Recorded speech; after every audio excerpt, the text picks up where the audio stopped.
Selamat berjumpa kembali dengan saya, Bapak Ibu sekalian, pada sesi ke-141 dalam serial pembangunan sebagai pemerdekaan. Bapak Ibu sekalian, saya ingin menyampaikan bahwa kita sudah mencapai sesi ke-141 sekarang ini. Alhamdulillah, saya masih diberikan semangat, masih ada pengetahuan yang bisa saya jadikan bahan silaturahim, sharing dengan Bapak Ibu sekalian. Setelah menyusun 140 sesi dalam serial pembangunan sebagai pemerdekaan, maka saya sampailah pada suatu pemahaman, ya, kelihatannya sudah cukup pengetahuan yang dihimpun untuk mengetahui apa sebetulnya masalah kita. Oleh karena itu, pada sesi ke-141 ini, saya beri judul Back to Basics, di mana letak permasalahan kita. Nah, maksudnya adalah dengan bekal 140 sesi, kemudian kita coba petakan apa yang bisa kita peroleh dari data yang ada, dari analisa yang ada, maka saya akan mencoba menyampaikan kepada Bapak Ibu sekalian hasil pemikiran, perenungan, atau kontemplasi saya untuk menjadi bahan silaturahim, bahan sharing dengan Bapak Ibu sekalian dengan menggunakan konteks pemerdekaan dan mendefinisikan atau memaknai pemerdekaan itu, konteks tersebut untuk bisa melihat apa permasalahan kita. Saya perlu jelaskan bahwa bukan maksudnya mencari kesalahan dalam pengertian suka tidak suka, atau dalam pengertian negatif atau positif. Tetapi kami mendefinisikan permasalahan di sini, mengambil makna permasalahan Indonesia hanyalah sebagai sudut pandang dari kacamata dunia penelitian.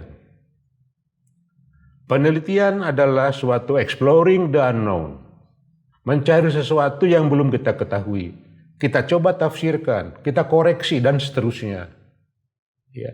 Nah, dalam konteks itulah, maka sangat penting kita dengan persepsi masing-masing, dengan data yang ada, untuk melihat apa permasalahan Indonesia ini. Nah, referensinya apa? Adanya suatu masalah, katakanlah. Maka saya menggunakan referensinya adalah suatu normative knowledge yang ada dalam Undang-Undang Dasar 45, khususnya pembukaan dan pasal 33, dalam peraturan perundangan, dalam tradisi adat dan sejenisnya, dalam etika ataupun sumber-sumber normatif lainnya. Itulah yang saya katakan normative knowledge. Kemudian dari kacamata positivistic knowledge, ya, kita coba lihat balance of payments Indonesia sebagai gambaran bagaimana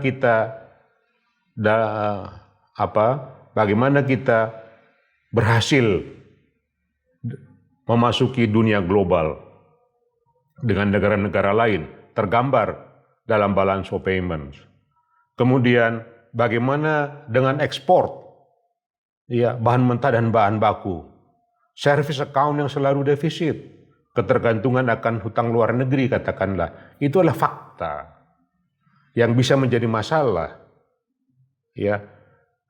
Lebih jauh lagi ke dalam aspek analisa, kita melihat industrialisasi yang tidak berjalan baik, sebagaimana diperlihatkan oleh Economic Complexity Index yang rendah, Product Complexity Index yang rendah, proses guramisasi pertanian terus berlangsung, urbanisasi masuk ke sektor informal, Environmental Performance Index yang rendah.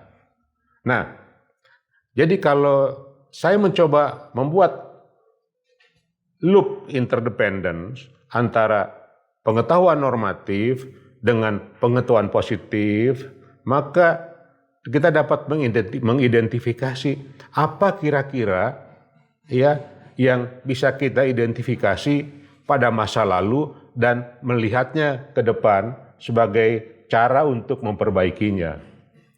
Misalnya, kalau saya lihat masa lalu, ya, sebagai suatu resep pembangunan, maka saya melihat Indonesia ini mengandalkan pendapatan negara khususnya dari sektor eksploitatif. Misalnya migas, kehutanan, perkebunan, katakanlah. Yang kedua, Indonesia mengandalkan pembiayaan pembangunan terutama pada hutang luar negeri. Ya, tetapi kita melihat nilai dolar yang kita peroleh tidak setinggi dolar yang kita tanam. Oleh karena itulah krisis ekonomi 1998 merupakan bukti nyata sejarah mengenai tidak digunakannya suatu prinsip kehati-hatian dalam melihat hutang luar negeri, katakanlah. Kemudian dari perjalanan yang bisa saya lihat, dengan ambil satu contoh saja, 400 miliar lebih hutang luar negeri tahun 2020, kita belum bisa melihat jelas bagaimana membayarnya. Apabila menjadi 2 kali lipat utang tersebut pada tahun 2045. Mengapa saya mengatakan demikian? Karena nanti saya jelaskan bagaimana gambaran kemampuan kita mendapatkan devisa dari ekspor. Oleh karena itu, menjadi suatu pertanyaan besar, apa kebijakan pemerintah dalam membangun iklim usaha dan pembangunan sebagai pemerdekaan? Inilah tema besar sesi-sesi berikutnya yang akan kami coba sharing dengan Bapak Ibu sekalian. Orientasi yang akan saya gunakan untuk menghasilkan preskripsi ini yaitu orientasi pragmatisme. Ya, yang mana kemajuan ekonomi dalam konteks pemberdekaan tergantung oleh dua hal saja, yaitu bagaimana kebijakan nasional dalam mengubah struktur perekonomian nasional, struktural. Apa kebijakan negara untuk mengubah struktur ekonomi dualistik yang kelihatannya sampai sekarang masih berlaku sejak zaman Belanda. Kemudian langkah pragmatis berikutnya adalah ayo kita lihat pemain-pemain utamanya. Karena semua apa yang akan kita dapatkan dalam proses tersebut ada players. Kita punya 3 players dalam bidang ekonomi ya yang hadir di Indonesia ini. Yang pertama BUMN, yang kedua koperasi, dan yang ketiga perusahaan swasta. Tentu ada yang keempat adalah rumah tangga yang bekerja secara informal. Bapak Ibu sekalian, pada pengantar ini saya akan mencoba menunjukkan ya di mana power atau daya korporasi kita dalam menghasilkan kemakmuran. Sesuai dengan amanah dari pasal 33 Undang-Undang Dasar 45, yang pertama adalah koperasi, katakanlah. Sampai sejauh mana koperasi ini? Ya, bagaimana peran koperasi? Mengapa belum banyak berkembang? Ya, peran swasta dan BUMN juga masih bisa kita lihat, ya, dalam konteks apa frontier yang bisa dicapai, apa batas luar yang bisa dicapai oleh para player ekonomi kita ini. Nah, misalnya, mari kita bandingkan nilai total ekspor Indonesia tahun 2020, ternyata kalah oleh nilai total ekspor Malaysia. Kalau saya ibaratkan pemain ekonomi ini seperti pemain sepak bola, ya, maka dalam mencetak gol kita kalah dalam ekspor ini. Nanti saya tunjukkan datanya. 16 juta hektar perkebunan kelapa sawit, ya, goalsnya kalah oleh nilai ekspor 1,9 juta hektar pertanian Belanda. Padahal by design perkebunan kelapa sawit untuk mendapatkan devisa. Bukan hanya itu, sekarang minyak goreng saja harganya naik, katakanlah. Belum lagi kita lihat ekonomi complexity index Indonesia yang tersusul oleh Vietnam. Produk complexity index Indonesia yang tergantung pada complexity index yang rendah seperti minyak sawit itu minus 2, sekian.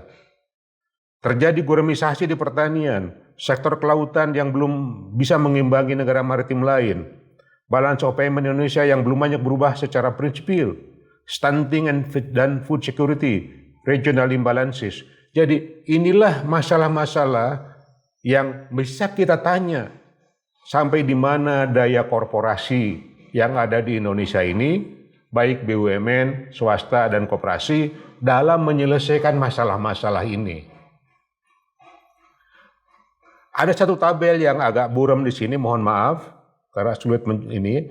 Saya ingin menunjukkan bahwa kalau kita ukur dalam balance of payment tahun 1971 sampai tahun 2000, tampak sekali dalam current account, ya, service account kita ini selalu negatif, ya, sehingga membuat negatif dalam total, dan sebelah kanannya utang, ya. Pada tahun 98 ada hampir 14 miliar US dollar private sector mengalami defisit. Ini suatu bukti sejarah yang saya pikir kita harus selalu mengingatnya supaya tidak terulang lagi pada waktu yang akan datang. Kasihan generasi yang akan datang kalau kita bebani hutang tanpa ada kemampuan membayar hutang tersebut. Nah, ada gambar di sini melengkapi yang tadi, ya, yaitu external debt stock. Kita bandingkan Indonesia, Thailand, dan Vietnam. Ya, Indonesia pada tahun 2019 memiliki utang 402 miliar US dollar lebih. Ya, lebih tinggi dari Thailand dan jauh lebih tinggi dari Vietnam. Pada gambar berikutnya saya menunjukkan bagaimana kemampuan membayar dolar dari China, Thailand, dan Vietnam dibandingkan dengan kita. Indonesia hampir 40% ya dari ekspor barang dan jasa ya itu untuk membayar utang. Sedangkan China ya tidak sampai 10% itu. Demikian pun dengan Thailand. Jadi betapa beratnya kita sebetulnya utang relatif terhadap kemampuan membayar dari ekspor. Nah, mengapa demikian? Ini sebagai gambaran, ya. Yang pertama adalah ekspor Indonesia pada tahun 2020 yang paling tinggi itu palm oil, ya, 17,3 miliar US dollar. Kemudian coal, briquette, dan seterusnya. Intinya apa? Yang kita ekspor adalah bahan mentah dan bahan baku, tergantung dari sumber daya alam, bukan teknologi. Oleh karena itu, total nilai ekspor Indonesia hanya mencapai 163 miliar US dollar untuk semua komoditas. Bandingkan dengan Malaysia. Total ekspor Malaysia pada tahun 2020 mencapai 233 miliar US dollar. Defisitnya Indonesia dengan Malaysia kurang lebih 70 miliar US dollar. 70 miliar US dollar itu sama dengan berapa kalinya nilai ekspor yang diperoleh dari kelapa sawit. Dapat dibayangkan selisih ekspor Indonesia dengan Malaysia senilai 70 miliar US dollar itu sama dengan 4 kali lebih dari ekspor kelapa sawit.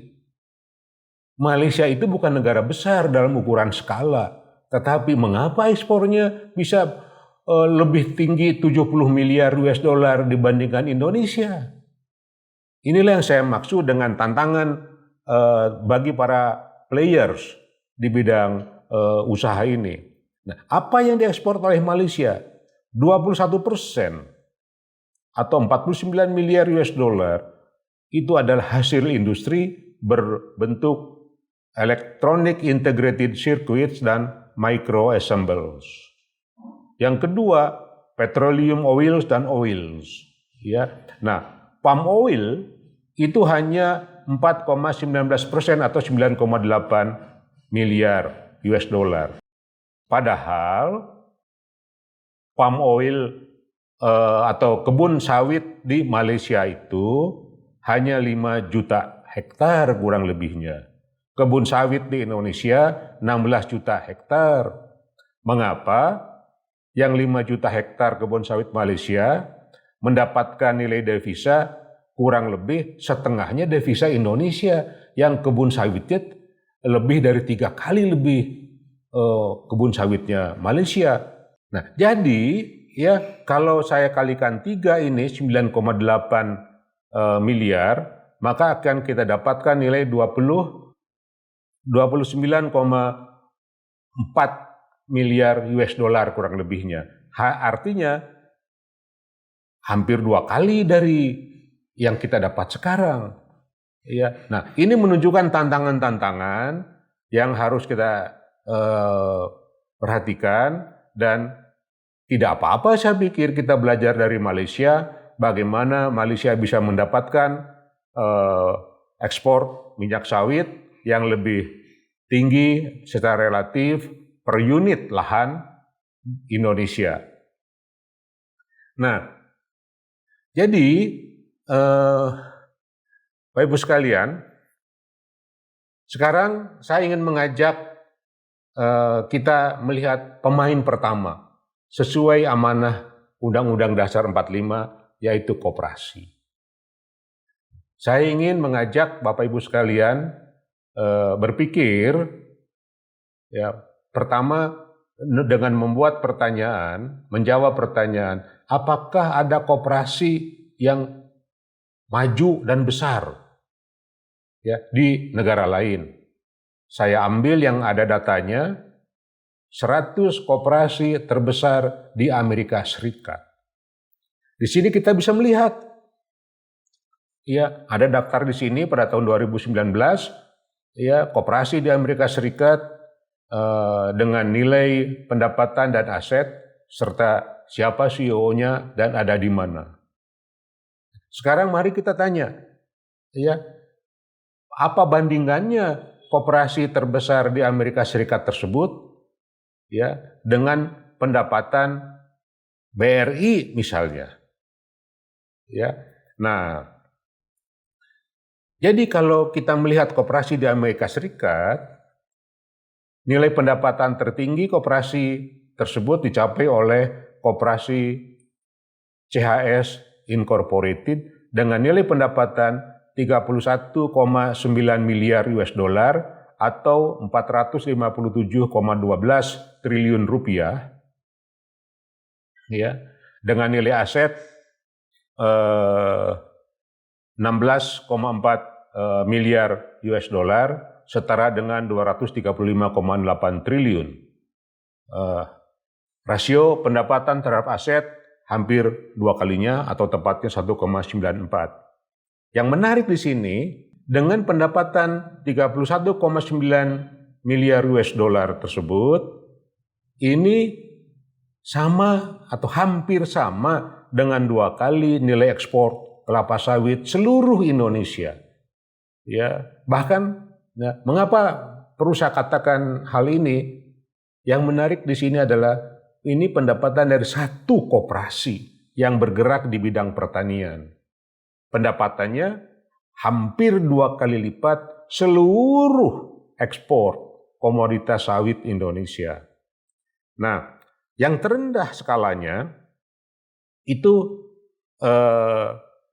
dicapai oleh Cooperative Producer Incorporated dengan pendapatan 558 juta US dollar atau setara dengan 7,99 triliun rupiah. Rasio pendapatan terhadap aset lebih tinggi di sini 2,48. Ya, dengan CEO-nya Gary Brand, kantor pusatnya di Nebraska. Jadi ini yang tertinggi dan yang terendah. Yang tertinggi pendapatannya kalau kita ukur dengan nilai ekspor CPO Indonesia atau minyak sawit Indonesia hampir 2 kalinya. Satu koperasi di Minnesota. Yang terendah 558 juta US dollar.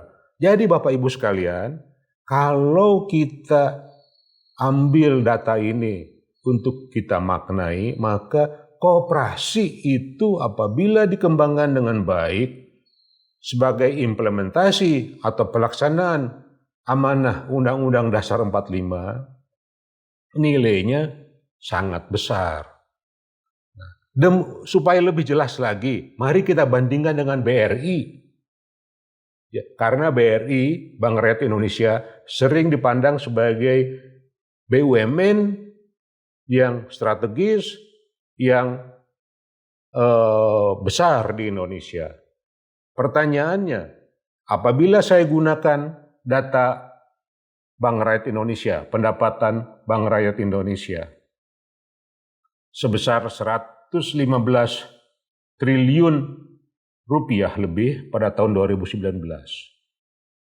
Kemudian saya konversi ke dolar, maka kita dapatkan 8 miliar dolar lebih. Itu pendapatan BRI. Pertanyaannya, match atau sesuai dengan koperasi mana di Amerika Serikat yang ada dalam daftar yang kami sampaikan, yang pendapatannya setara dengan BRI, maka kita akan menemukan pendapatan BRI itu lebih rendah dari pendapatan koperasi Growmark INC ranking ke-6 dari 100 koperasi terbesar di Amerika Serikat dengan pendapatan kurang lebihnya 8,7 miliar US dollar. Nilai asetnya 2,6 miliar US dollar lebih. Rasio pendapatan aset terhadap asetnya 1,02, bergerak di bidang pertanian di negara bagian Illinois. BRI bergerak di seluruh Indonesia, termasuk juga punya cabang di luar negeri, ternyata pendapatannya lebih rendah dari ranking ke-6 koperasi pertanian di Amerika Serikat. Jadi Bapak Ibu sekalian, ini menjadi tantangan juga bagi BUMN keuangan seperti Bank Rakyat Indonesia, Bank Mandiri katakanlah, untuk melihat bagaimana menjadi players dunia, ya, yang mana dalam hal ini kalah oleh koperasi di Amerika Serikat ranking ke-6. Nah, mari kita sekarang lihat, karena kita bicara pertanian, ya, saya ingin mencoba juga membandingkan dengan BUMN perkebunan yang ada dalam PT PN3 Holding. Pendapatannya pada tahun 2019 2,48 miliar US dollar. Pertanyaannya, setara dengan koperasi mana yang memiliki 1 juta hektar di Indonesia, yaitu PT PN3, dengan koperasi 100 daftar koperasi terbaik di Amerika Serikat. Maka pendapatan PT PN3 Holding itu setara dengan di antara koperasi ranking ke-15 dan ranking ke-16. Jadi bisa dibayangkan BUMN PT PN3 Holding dengan 14 anak perusahaan, lengkap dengan lembaga research-nya, lembaga pendidikannya, ternyata berada di antara ranking ke-15 dan ranking ke-16 koperasi di Amerika Serikat yang juga bergerak di bidang pertanian. Sekarang, bagaimana kalau kita bandingkan dengan petani di Belanda? Maka BUMN perkebunan apabila menggunakan koefisien Belanda, harusnya pendapatannya bukan 35 miliar atau 35 triliun. Ya, tetapi pendapatannya harusnya mencapai 50,3 miliar euro atau 817,9 triliun rupiah. Lebih besar daripada koperasi teratas di Amerika karena menguasai 1 juta hektar tanah yang berkualitas prime. Jadi kita lihat koperasi, kita lihat BRI, kita lihat BUMN perkebunan, katakanlah ternyata kinerja kita kalah oleh para petani di Belanda atau juga kalah oleh jauh di bawah ranking pertama koperasi pertanian di Amerika Serikat. Bapak sekalian, perkembangan manufaktur sekarang, ya, player dalam bidang manufaktur. Tadi saya berbicara player dalam bidang pertanian. Dalam bidang manufaktur, ya, industri manufaktur Indonesia tahun 2019 dibandingkan tahun 2010 ternyata kinerjanya lebih rendah. Artinya kurang lebih selama 20 tahun ini, ya, dalam bidang industri manufaktur mengalami persoalan-persoalan. Nah, Bapak Ibu sekalian, akhirnya setelah melihat BRI, PT PN3, koperasi di Amerika, ya, saya coba sekarang dalam pengertian mendapatkan dolar dari TKI, Tenaga Kerja Indonesia. Surprising, tahun 2019, Tenaga Kerja Indonesia menyumbangkan 11,7 miliar US dollar. Ya, naik terus mulai tahun 2000. Nah, mungkin data terakhir akan turun karena adanya COVID-19. Tetapi pada kondisi normal, TKI Indonesia memberikan 11,7 miliar US dollar. Nah, bagaimana dengan para pelaut? Yang saya katakan dalam sesi sebelumnya, ya, para pelaut Indonesia memberikan kontribusi dolar yang juga luar biasa besar. Ya, di sini ada foto para pejuang devisa pelaut dan TKI kita di Taipei, Taiwan. Ya. Nah, pada tahun 2019, kalau kita jumlahkan devisa yang diberikan oleh TKI dan pelaut, itu mencapai 22,5 miliar US dollar, yaitu 16,7 miliar US dollar dari pelaut, yaitu kita mendapatkan 22,5 miliar US dollar, ya, yaitu dari tenaga kerja Indonesia 16,7 miliar US dollar dan dari pelaut 10,8 miliar US dollar. Ya. Jumlah 22,5 miliar US dollar juga lebih besar dari hasil ekspor minyak sawit pada tahun 2019. Jadi apa kesimpulan dari back to basic ini. Ya, saya menggunakan istilah back to basic.